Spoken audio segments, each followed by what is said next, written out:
I used to be somebody. The kind of somebody who wore Louboutins to board meetings and made million-dollar decisions before breakfast. Now, I'm staring at my husband's phone, reading messages from someone named Serenity, and realizing I've become nobody at all. My name is Victoria, and 3 years ago, I was the youngest female COO in Seattle's tech sector. That's where I met Rory. Charming, successful, and so different from the aggressive corporate types I usually dated. He said he loved how ambitious I was, right up until he didn't. "Baby, don't you want more time for us?" He'd whisper this while massaging my shoulders after 14-hour workdays. We barely see each other anymore. The hints started small. A comment about his mother raising 4 kids while running the perfect household. His sister Selena's pointed remarks about career women making terrible wives. Then came the bigger pushes. "I made reservations at Bellini's," he'd say, knowing I had investor meetings. "But I can't." "Come on, Vic. Work will always be there." "We won't." I remember the day everything changed. I was prepping for our biggest merger yet when Rory showed up at my office unannounced. "I got the house," he announced, grinning. "That beautiful Victorian in Madison Park we looked at. But here's the thing. We need to live on one income for a while to make it work." My stomach dropped. "Rory, I make more than you do." Exactly why it should be me. I'm building something here, Vic. Something that could set us up for life. He knelt beside my desk. "Don't you trust me?" Lane, my mentor, caught me packing up my office a week later. "Victoria, you're making a mistake. You've worked too hard." "It's just temporary," I said, not meeting his eyes. "Until we're settled." "And then what? You think clients will just welcome you back after a gap year?" I didn't answer. Couldn't. That was 2 years ago. Now I'm standing in our kitchen, our perfect, magazine-worthy kitchen, reading messages that make my blood run cold. Serenity. "Can't wait to see you tonight, Daddy Rory. Soon, baby. Wife's making dinner, but I'll say I have a late meeting." Serenity. She's so clueless. "Does she seriously believe you work this much?" My hands don't shake as I place his phone exactly where I found it. I walk to our bedroom mirror, the one Rory insisted we install because every proper lady needs a full-length mirror, and study my reflection. The woman staring back isn't the same one who gave up everything for love. She's someone else entirely. "You don't know what you've just done," I whisper to my reflection, and for the first time in years, I feel the ghost of my old self stirring to life. That was the day I disappeared, but not in the way Rory expected. "I want a divorce." Rory didn't even look up from his phone as he said it, lounging on our Italian leather sofa like he was ordering takeout. I stood there, still holding the glass of wine I'd just poured him. "Is this about Serenity?" That got his attention. He sat up straighter, eyes narrowing. Does it matter?" My voice stayed steady, surprising even me. "Look, Victoria," he sighed, running a hand through his perfectly styled hair. "Let's be honest. You haven't brought any value to this marriage in years. No career, no children, just existing." A knock at the door interrupted us. A courier with divorce papers.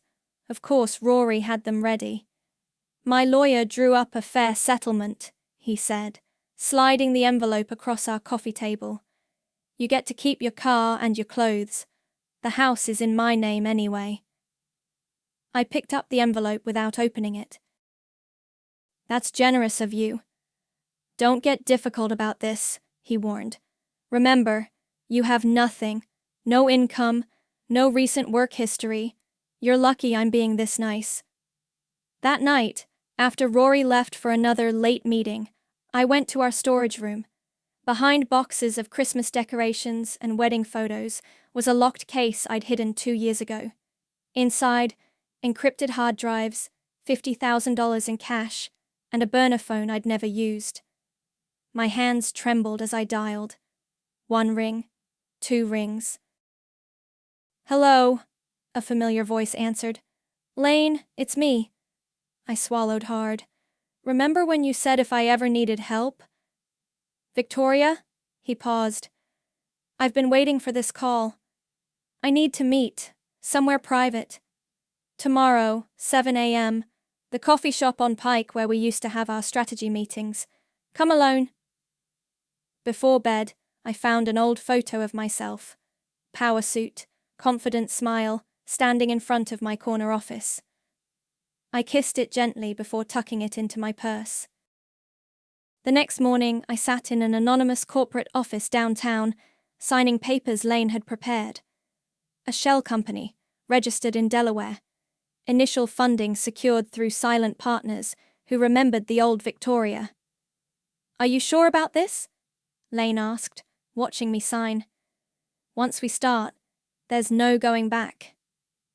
I thought about Rory's smirk as he handed me those divorce papers, about Selena's snide comments at family dinners, about the younger woman waiting to step into my life. "Let him think I'm useless," I said, signing the final document with a flourish. "Let him forget who I used to be. That's exactly what I need." Lane gathered the papers, a small smile playing at his lips. "Welcome back, Victoria." I stood up, smoothing my dress, one of the few power pieces I'd kept hidden in the back of my closet. I never left Lane.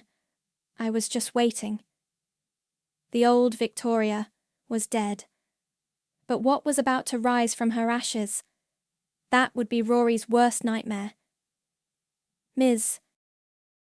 Boyd will see you now," the receptionist announced to the waiting executive. Nobody questioned why I'd chosen to use my maiden name or why I'd added Valeria as my professional identity. Amazing what good credentials and Lane's connections could do.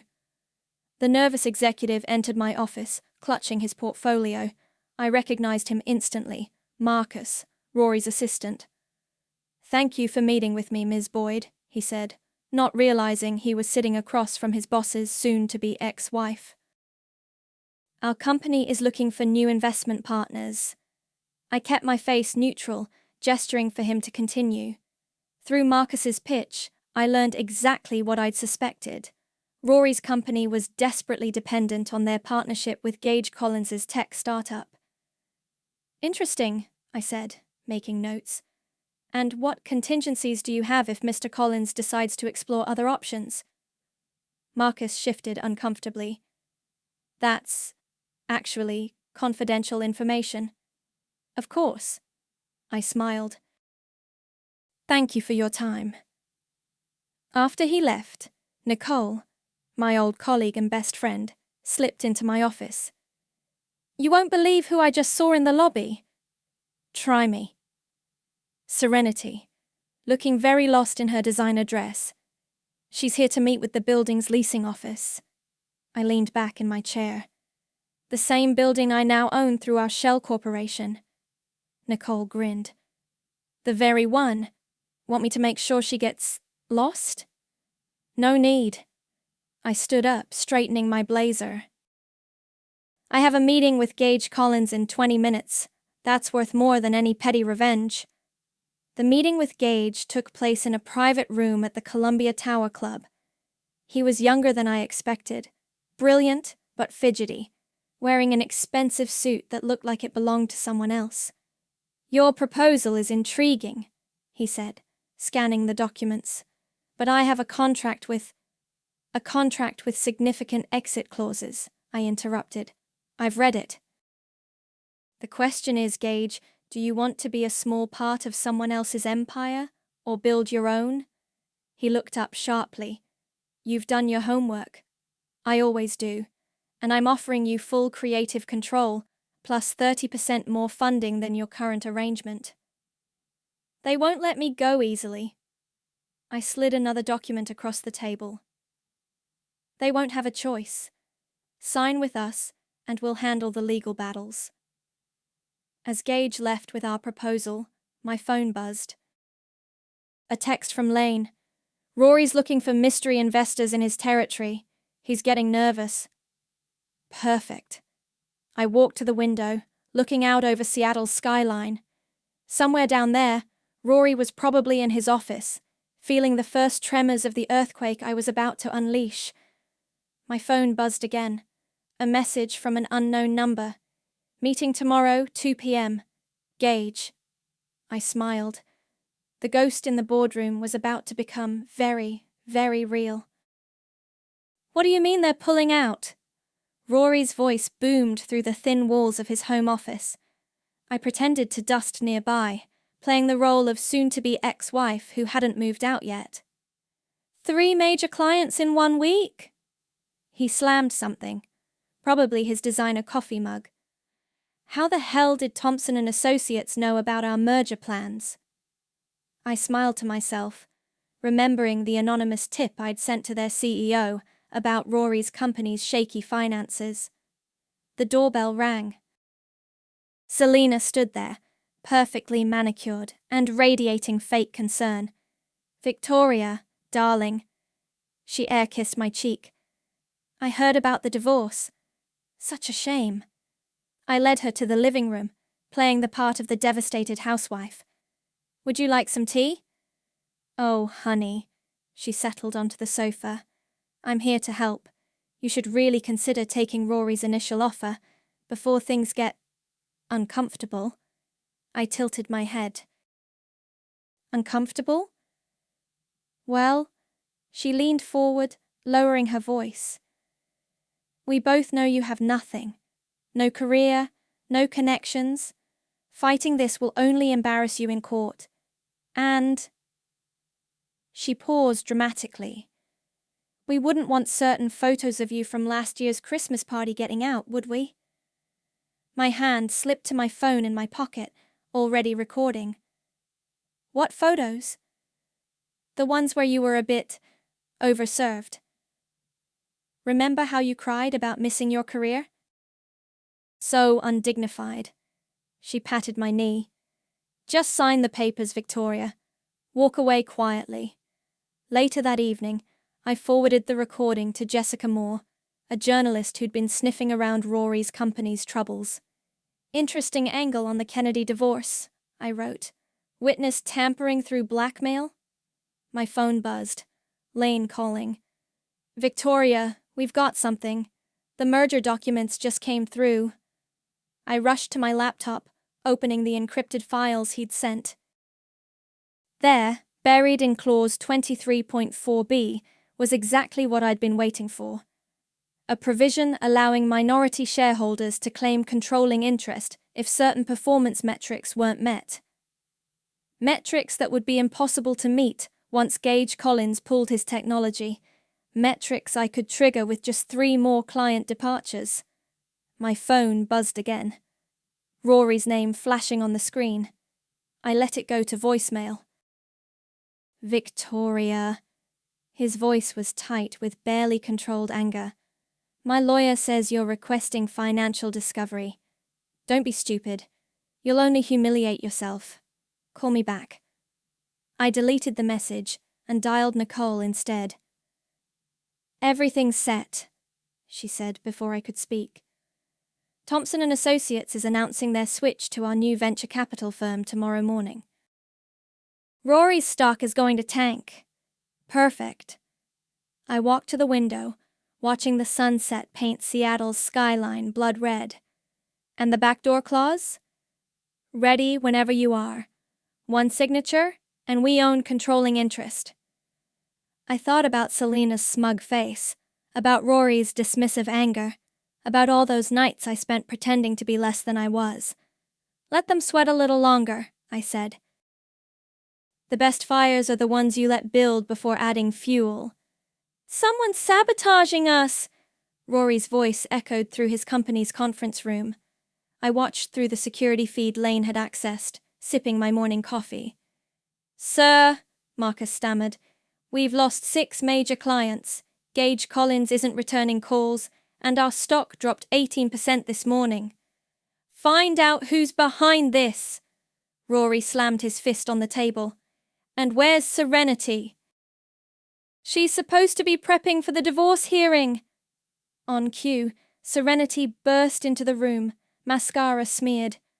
Rory, I can't do this. The lawyers keep asking about financial documents I don't understand. Just smile and look pretty, he snapped. That's what you're good at, isn't it? I switched off the feed, almost feeling sorry for her. Almost. My phone buzzed, a text from Nicole. Purchase complete. You now own 60% of his corporate debt. Before I could respond, my doorbell rang. My father, Frederick, stood there, looking older than his 66 years. Hello, Victoria. Dad? I hadn't seen him since his own empire crumbled 5 years ago.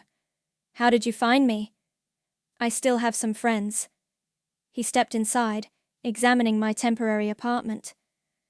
I heard what you're doing to Rory Kennedy. Come to lecture me about forgiveness? He picked up a framed photo of my younger self. No, I came to warn you. I destroyed my opponent completely, took everything he had, ruined his reputation, celebrated his downfall. And it cost me everything else. Your mother left. You stopped speaking to me. Victory tastes like ash when you're alone. I crossed my arms. This is different. Is it? He set down the photo. The woman I raised was better than revenge. The woman you raised died when she gave up everything for a man who... My phone buzzed again. An urgent message from Lane. Emergency. Rory's looking into shell company ownership. He's close. I have to go, I told my father. He reached for my hand. Victoria, please. The cost of winning might be everything else. I pulled away. I'll take that chance. Racing to my car, I called Lane. How much does he know? He's demanding board records, investigating every recent investor. He knows someone's orchestrating this. Move up the timeline. Execute the takeover today. Victoria! Do it! Within an hour, Rory received the certified letter informing him of new board leadership. I watched through the security camera as he ripped it open, his face turning pale. Find out who this investor is, he shouted at Marcus. I don't care what it takes. My father's words echoed in my head. The cost of winning might be everything else. But as I watched Rory unravel on the screen, another voice whispered louder. Some prices are worth paying. I picked up my phone and dialed my lawyer. It's time. File the motion. Your client's financials are a joke, Rory's lawyer sneered across the conference table. 3 years of zero income, no assets. The judge will laugh this out of court. My lawyer, Sarah, simply smiled. We've submitted all required documentation. From 3 months ago, Rory interjected. We want current records. You'll get everything at the hearing, Sarah replied smoothly. As per procedure. I sat quietly, wearing my most modest dress, the perfect picture of a discarded housewife. Rory kept shooting me triumphant glances. After the meeting, I overheard him in the hallway. She's got nothing. We'll be done by lunch, then you and I can celebrate properly. Serenity giggled, but it sounded forced. Later that evening, while I was reviewing final documents with Sarah, Serenity called me. Unexpected. Victoria? Her voice shook. I found something in Rory's office. Oh. Stock certificates, merger documents. He's trying to take over some company. But there's all these red flags, warnings about hostile actions and... She paused. I asked him about it. And? He said I should stick to looking pretty and leave business to real minds. She laughed bitterly. Sound familiar? I closed my eyes, remembering similar words. What do you want, Serenity? I don't know. I thought you should know. He's not who I thought he was. He never is. The day before court, I stood in the courthouse lobby, watching Rory hold court with his legal team. He looked confident, relaxed, certain of his victory. Sarah appeared at my elbow. Everything's in place. The motion is filed, time-stamped, and sealed. Once the judge opens it, his entire world implodes, I finished. Last chance to back out. I thought of my father's warning, of Serenity's phone call, of all the nights I spent diminishing myself to make Rory feel bigger. Do it. Victoria, Rory called across the lobby, smirking. Ready for tomorrow? I turned to Sarah. Make sure that motion hits at exactly 10 a.m. when he's in the middle of listing his assets. The timing will be perfect, she assured me. He won't know what hit him. I watched Rory swagger away, surrounded by his yes-men, probably already planning how to spend my non-existent settlement. Let's end this, I whispered. Sarah patted the briefcase containing tomorrow's revelation. It's been an honor watching you work, Victoria. I've never seen anything like it. Tomorrow, neither will they. I took one last look at Rory's retreating back, remembering how he once told me I'd be nothing without him. By this time tomorrow, he'd learn exactly how wrong he was. The motion sat in Sarah's briefcase, signed, notarized, and timed to perfection, like a bomb waiting to explode. Your Honor, my client's assets include majority ownership of Kennedy Enterprises, valued at $42 million, Rory's lawyer announced proudly. The vacation home in Aspen, valued at $3.5 million, I glanced at my watch. 9:59 a.m. Additionally, we have substantial stock holdings, the lawyer continued. The bailiff approached the judge, carrying Sarah's motion. Right on time. One moment, the judge interrupted, opening the envelope. Her eyes widened slightly. Counselor, are you aware of the recent change in leadership at Kennedy Enterprises? Rory straightened in his chair. What change? According to these documents, filed and verified this morning, controlling interest in Kennedy Enterprises has been transferred to... The judge paused. Victoria Boyd Kennedy. The courtroom erupted in whispers. Rory jumped to his feet. That's impossible. Sit down, Mr. Kennedy, the judge ordered. Ms. Kennedy's lawyer, would you care to explain? Sarah stood, calm as ever. Certainly, Your Honor. Through legally acquired shares and debt instruments, my client now controls 60% of Kennedy Enterprises' voting stock. Additionally, she holds controlling interest in their primary technology partner through her venture capital firm. This is a trick, Rory shouted. She has nothing. She's been a housewife for 3 years. A housewife who kept very detailed records, Sarah continued, producing another folder, including evidence of Mr.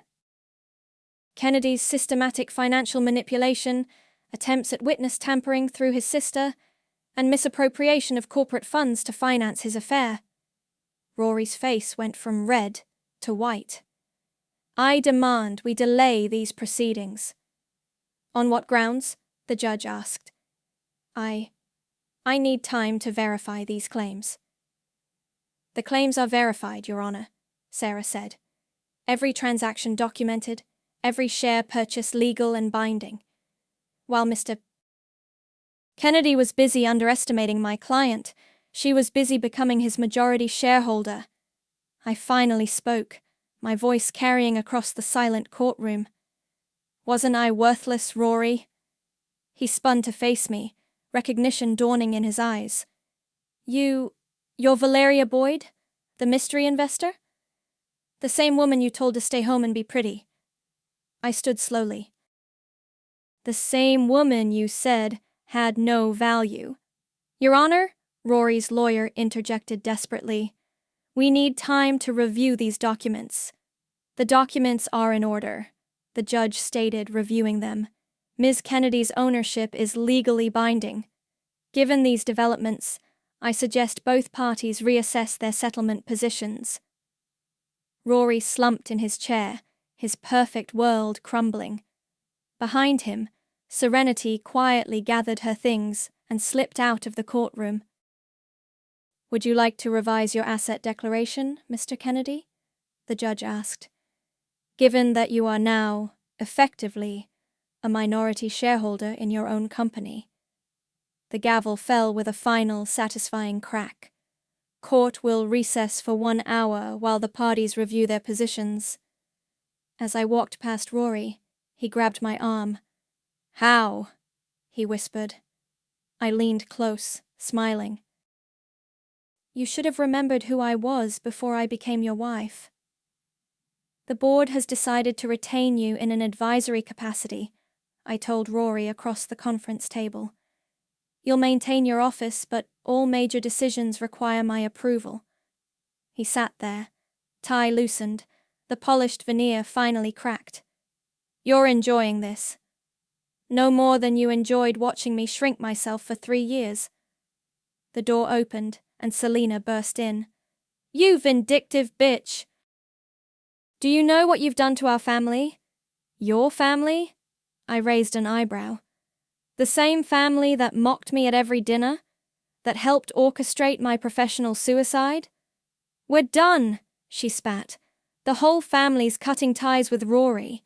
We can't be associated with this scandal." Rory's head snapped up. "Selina, wait." But she was already gone. My phone buzzed, a message from Serenity. "I'm sorry for everything." "You were right about him." I deleted it without responding and turned back to Rory. "The company car needs to be returned by Friday. Your corporate credit cards are already deactivated." "You've thought of everything, haven't you? I learned from the best." I stood up. "Oh, and Rory! The house in Madison Park. It's mine now.